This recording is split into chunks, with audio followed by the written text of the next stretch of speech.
Welcome, Kelly. Welcome, Jeff. Thanks for coming today. This is, as you know, last week we had our introductions. This is the 15-week class, and we've titled it as a group. We decided last week to title it, Let's Get Ready for School, because I know we all have our concerns about our kids. Our kiddos are going to get ready to go to kindergarten in just a few short months, and it's a big transition, not just for the kids, because it's all day, every day at every school now, but the parents as well. So what are some of your concerns that you have about your little ones starting preschool? Now I know, Jeff, that you have two little ones at home, 3 and 5, and Kelly, you have one son, right, who's 4. Now, what brought you to this class? I mean, last week we spent most of the time on introductions and getting to know one another. So now we're going to really dig right into that title, Getting Ready for School. So what are some topics you'd like to cover? I have a few ideas, but it's always good to hear from parents what you want to hear, because it's really your class. Well, my girls, I tell them to put on their jackets, and they won't. They just fight that, and then, eventually then we get outside and it's cold out, and then they'll finally put their jacket on, but I wonder how that's going to work, like, at school, if there's recess. Good concern. Kelly, do you share that? Yeah, and I worry about the going to the bathroom. My son's been potty trained for about a year now, but I worry about the transitions with that, and if he's ready to be integrated into a group, since he's an only child. Sure, I'm writing this down for our, we have 15 weeks together, so this is just week 2. So I like this, and when the other parents join us, we have some late arrivals. We'll talk about what they want to feel. Those are common concerns, though, of parents, and they are part of my curriculum already, so I'm glad to hear that I'm kind of on task with needs. But today I thought what we would do is talk about the more intellectual part of kindergarten. Certainly the social emotional is a huge part of it, and that's kind of what you were highlighting. But I thought that we could talk a little bit today about language and literacy, and how you can get your kids ready now for, the academic part of kindergarten. Does that sound good? Are you guys currently reading to your kids? Yeah, almost every night. Almost every night, great. And, it's never too late to start. That's not like a judgment call question, but it's just to kind of get an assessment of how important that is for parents if they're squeezing that in, or what priority reading takes, because you'll find the more you reach your child, the more they see you reading, the better they'll do in school.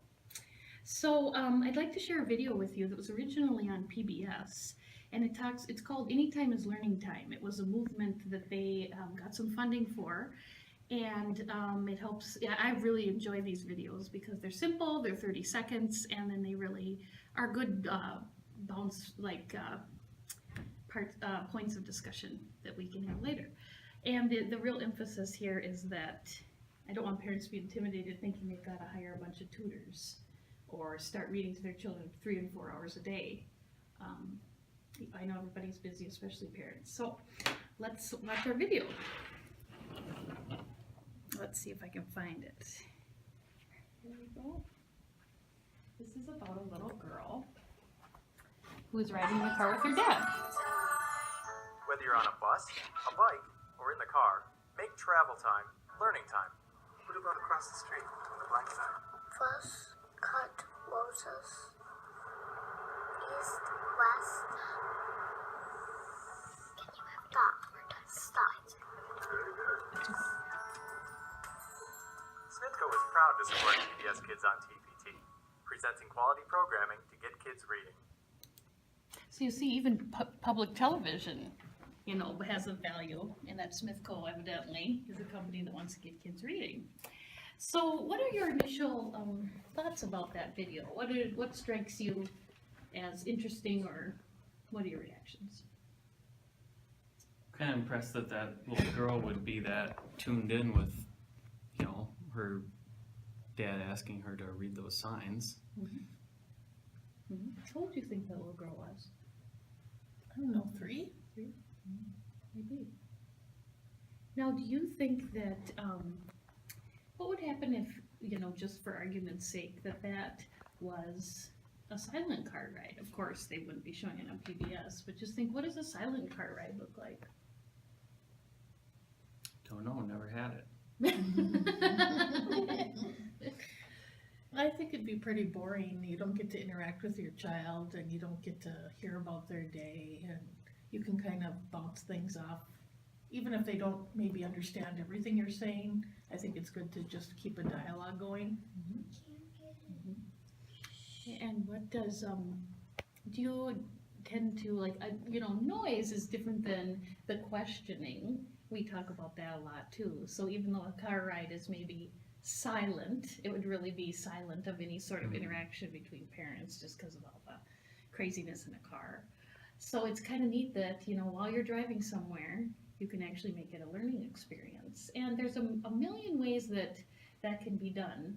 The idea is to support parents and not overwhelm them. Like, oh, your kid isn't ready for kindergarten. So I have a handout today I'd like to share with you guys. Let me see if I have everything. So I'll give you each one of these. And this is a handout I've created with some more ideas like this. And before next week, I would like it if you could we'll check in. I see our time is almost up. And what we can do next week is I just like you for your homework assignment, just kind of be mindful of your interactions with your children and how, everyday experiences, cooking, washing your hands, riding in the car, reading a book, sorting laundry, can be the first steps to math and reading. So did anybody have any questions before we go get the kids in the room again? Not that I can think I of. don't think so. Okay, great. Well, thank you so much, Kelly and Jeff. Thank We'll you. see you next Thank you. week. Sounds good. Welcome back, Kelly and Jeff. Thanks so much for coming back. So we're on week 3 of our Let's Get Ready for School curriculum and parent ed time. I'm so glad the kids settled really well. Usually that happens in about the 3rd week. The kids are ready to settle in with the early childhood educator, and they have all kinds of activities set up in there to help them with school readiness, like manipulating with pencils and using scissors, all good skills to have under their belt before they start the real world of school. So looking back on my notes, I see that the kind of your homework assignment was to turn everyday common experiences into learning time. So did either of you find time this past week to come up with your own ideas or implement some that you maybe saw on YouTube or something? Well, we went to the hardware store, so I had the girls count all the different kinds of tools in the aisle, and then had Claire count how many different kinds of hammers there were, and Anna count how many different kinds of paintbrushes there were. Oh, cool. And did they enjoy that? Yeah. That's excellent. And that's, I always like those real tactile experiences for kids too, like a real hammer rather than just a, faux hammer on a screen or some video game. So that's fun. Kids like that real 3-dimensional stuff. Did you let them touch it too, or was it just like pointing? Yeah. We felt a little bit, of like some of the hammers have like a rough surface on it, and there's different stiffnesses of paintbrushes. Oh yeah. So yeah, they was surprised. They kind of enjoyed it, and I don't know, maybe they'll want to actually go with me to the hardware store again next time. Yeah, great. And there's some really fun activities you can do with kids too in paintbrushes, like in the summertime. Just take a bucket of water and, paint the whole house with water. It keeps them busy, and, it's not real paint, but they seem to really like that change in tone that the water kind of gives. So that's a fun one. That's a neat dad activity to do. Kelly, did you have an example? Yeah, I think Patrick's starting to learn how to write out his letters. So what I did is I wrote out his name on a piece of paper, had him look at it, and then I had a bunch of junk mail, and I put it in front of him and just had him circle the letters from his name on the junk mail to match his name spelled out. So he did that, and it was fun because he likes to draw, and use his fingers more for holding a pencil, and it kept him busy too. Nice, and did you differentiate the capital from the lowercase yet, or not Oh, I yet? didn't do that yet. Oh, but still, I think that's really neat, and it Mhm. just kind of goes to show that you don't need big, expensive, crazy Yeah, no puzzle computer. blocks to do Mhm. it. You could just do it with your junk mail, which you probably wanted just to get rid of anyway. Right. That's awesome. Well, those were two really good ideas. Thanks, you guys. I'm gonna write those down for my own ideas for the classes. That was great input. So wonderful. So I think since we've reviewed last week, now we'll move on to some of the other suggested topics. And I think this week we'll tackle the one that you suggested, Jeff. Now, what was that one earlier? The getting the kids out the door on time for the school bus. Okay, well, I have a video to share on that too. So Maybe we can talk about tying shoes. tying shoes is good. One zipper club is something I know they do in preschool too. So okay, so we'll take a short break. Why doesn't everybody grab some coffee and maybe a muffin, and we'll meet back here in about 5 minutes. Okay. Do I stop?